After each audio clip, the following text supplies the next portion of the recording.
வணக்கம். ஜனனி சென்ம சவிக்கியமாம் வர்த்தனிகுல சம்பந்தமாம் பதைபூர்வ புண்ணியனாம் இலக்கியதே ஜென்ம பத்திரிகா. அதாவது அறியோம் நம்ம பகவதேகாலி பத்திரகாளி ராராவாவா அட்டம் பேதம் குறுக்கம் பட்டு சொல்வார்.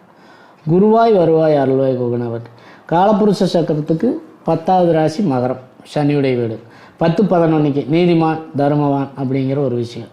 அதாவது 10ஆம் வீடு மாந்தி அங்கே உட்கார்ந்ததுன்னா சனியே உட்கார்ந்த மாதிரி, சனி ஆட்சி பண்ணுற மாதிரி. அதாவது மகரத்துக்கு சனி தான் ராசி, ஆசினாதான் அவரே அங்கே ஆட்சியாக உட்காந்து செய்கிற மாதிரி. மகரத்தில் மாந்தி உட்காந்து அதாவது சனி என்னென்ன பார்வையாக பார்க்கணும், 3, 6, 10 இதுகளெல்லாம் பார்க்குதான். அப்போ சனி நல்லது செய்கிற மாதிரியே வெறும் மாந்தியும் நல்லது செய்வார் அப்படிங்கிற ஒரு விஷயம். ஆனால் அங்கே பாதசாரம்னு பார்த்தோம்னாங்க திருவோணம், உத்திராடம், திருவோணம், அவிட்டம் இந்த 3மே அதாவது மாந்திக்கு சம்மந்தமில்லாத நட்சத்திரங்க. சந்திரன், சூரிய, செவ்வாய். அப்போது இதில் என்னென்னா செவ்வாய் அங்கே உச்சமடைகிறாருங்க மகரத்தில். அப்போ செவ்வாயுடைய நட்சத்திரத்தில் உட்கார்ந்தால் நற்பலன்கள் செய்வார் மாந்தி. ரியலாகவே சனியுடைய வீடுனா அவர் நல்லதான் செய்வார். அது பாதசாரத்தையும் கூட நாம் பேச வேண்டியதில்லை. ஆனால் நல்ல விஷயங்களை செய்யக்கூடிய நல்ல திசாபுத்திகளாக இருந்தால் சனி கொடுத்தாலும் கெடுப்பார் அவருமே அப்படின்னா, அதே மாதிரி மாந்தியும் கொடுப்பாருங்க. மாந்தி கொடுத்தாலும் கெடுப்பார் அவரும் இல்லை. அப்போ மாந்தி அங்கே சொந்த வீட்டுக்கு அதிபதி ஆயிடுறாருங்க. மகரம் கும்பத்துக்கே மாந்தி சொந்த வீட்டுக்கு அதிபதி தான். அப்போ சனியுடைய வீடு, சனியுடைய மகன் அப்போ நான் துரோகம் பண்ணிடுவானா, பண்ண மாட்டான். அப்போ அந்த வீட்டில் இருக்கிற யோகம் கொடுத்து அந்த சனி மகரம்னாவே அரசியல்வாதி, பேச்சாற்றல், ஜோசியம் இதுகளெல்லாம் ரீச் பண்ணக்கூடிய ஜாதகராக இருப்பாங்க. பொது வாழ்வில் ஈடுபாடு உள்ளவர்கள் மகர ராசிக்காரராக இருப்பாங்க.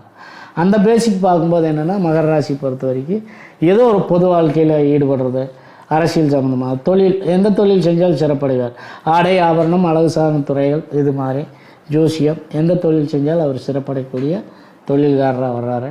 அந்த மாந்தி நல்லதே செய்வார்.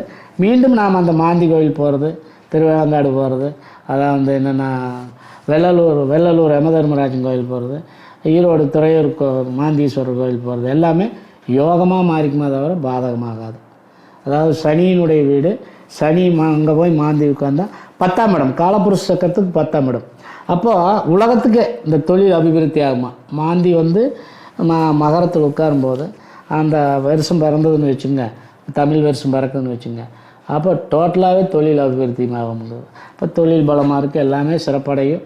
பட் என்னங்கன்னா அதுலேயும் அவங்க திசாபுத்திகள், அதாவது பாதகமான திசை, குரு திசை வச்சுக்க சனிக்கு நேர் ஆப்போசிட்டுங்க. என்ன யோகம் இருந்தாலும் பாதகத்தை செய்யும். அந்த மாதிரி பேடான திசை வரும்போது அந்த மாந்திக்கு உண்டான கெடுபலனையும் செய்வார். நீங்கள் அந்த மாந்தி வணங்குறது, சனீஸ்வரர் வணங்குறது இதெல்லாம் வணங்கிக்க ரொம்ப நல்லாயிருக்கு. உங்களுக்கு பார்த்ததுன்னா இஷ்ட தெய்வம்னு பார்த்தாங்க, அவங்க குலதெய்வ வழிபாடு பண்ண அவங்களுக்கு எல்லாமே நல்லதே நடக்குங்க. கண்டிப்பாக மாந்தி மகரத்தில் உட்கார்ந்தால் குலதெய்வ வழிபாடு போகணுங்க. குலத்தை காக்கக்கூடியவும் சனி. அந்த சனியுடைய மைந்தன் தான் மாந்தி.